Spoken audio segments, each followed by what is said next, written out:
I'd like to ask all of you, when was the last time that you looked forward to flying? How come I always get the biggest unending pause whenever I ask that question?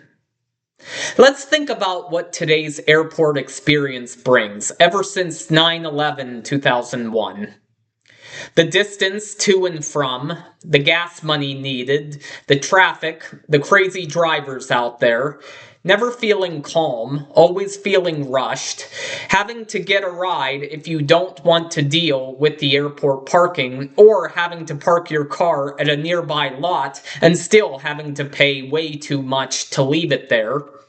That's just going to the airport. Now think about all of the BS that you have to deal with once you arrive. The horrible customer service by agents who don't want to be there, the kiosks that you're directed to, the spying on you from all directions, having to pay to print your boarding pass in some instances, everybody staring down at their phones the entire time, nobody wanting to help you, the overpriced food and drinks. This is just some of the stuff. Now it gets better. Are any of you familiar with the Fourth Amendment in the Bill of Rights? Do you know what it states? Without me going into detail, I'll sum it up and say that it was put in there to protect people's right to privacy. It's supposed to prohibit unauthorized searches and seizures. And then the government just shits on it every day of the week on a mass scale, nowhere more prevalent than in the airport. So the people who are supposed to protect and enforce the Fourth Amendment are the worst violators of it. But that's what you get with government. TSA, a pointless agency that nobody ever voted for its existence, says what you can and cannot bring on board. They rummage through your stuff without your consent, dictates orders to you, and treats you with zero respect. And if you don't obey their every command or simply make a mistake in line, they'll steal whatever they want from your private belongings and throw it away, or destroy it unapologetically. Remember, this is all for your safety. They tell you to strip down to your t-shirt, put your hands high above your head as you walk through that radiation machine that causes cancer. Oh, but you have a choice. You can either do that or have a pat down, in which they touch you wherever they want. What a deal, right?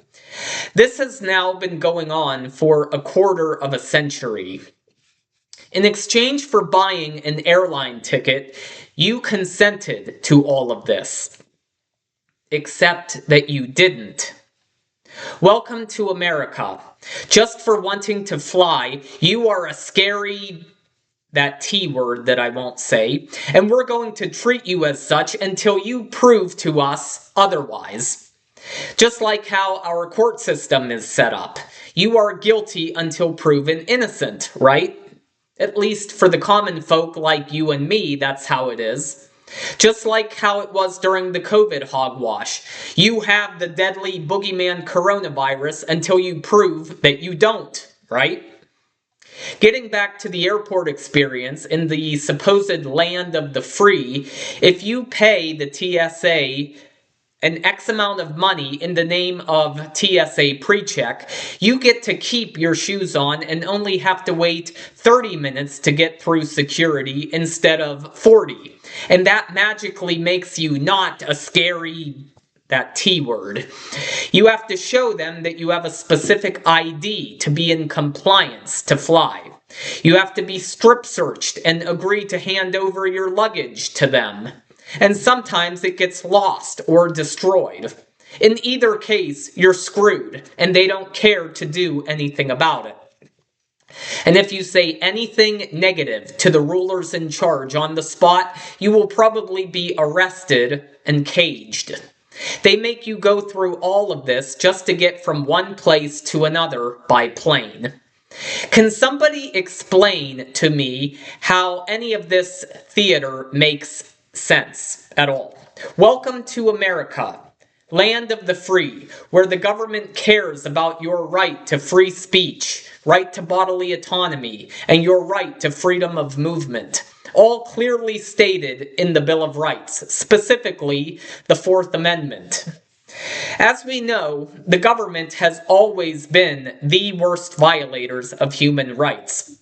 Has anybody in either party in the United States spoken out about the abuse tactics and harassment that you have to deal with in order to fly?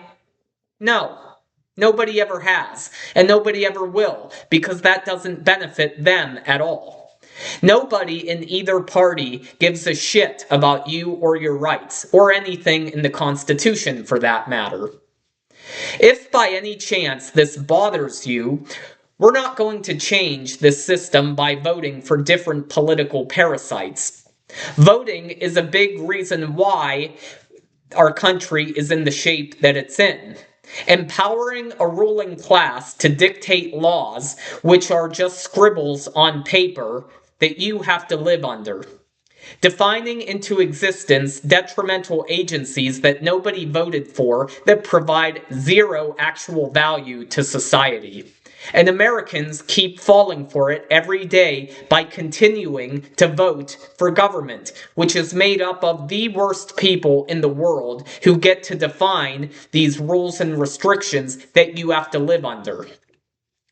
Now, as far as making the flying situation better, it's easy to go on Twitter and type, "This is unconstitutional," and hit the send button. It's another thing to go out of your way and try to do something about the problem. If things are ever going to get better, it's going to happen by uniting a community of like-minded individuals and building our own parallel society in air travel. If you need to fly, think twice about who you're giving your hard-earned money to.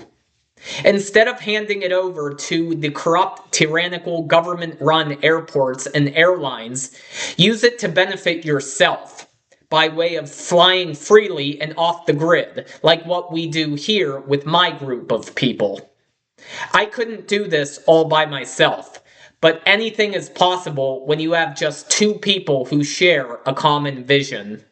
And that's all it takes. Just two people. And then more people will join in when they hear about the idea of an off-the-grid parallel society in air travel. If you're interested in becoming a volunteerist and reaping the benefits of being free with total control of your own sovereignty, never be afraid to reach out to me at the email address listed below. Until then, see you next time.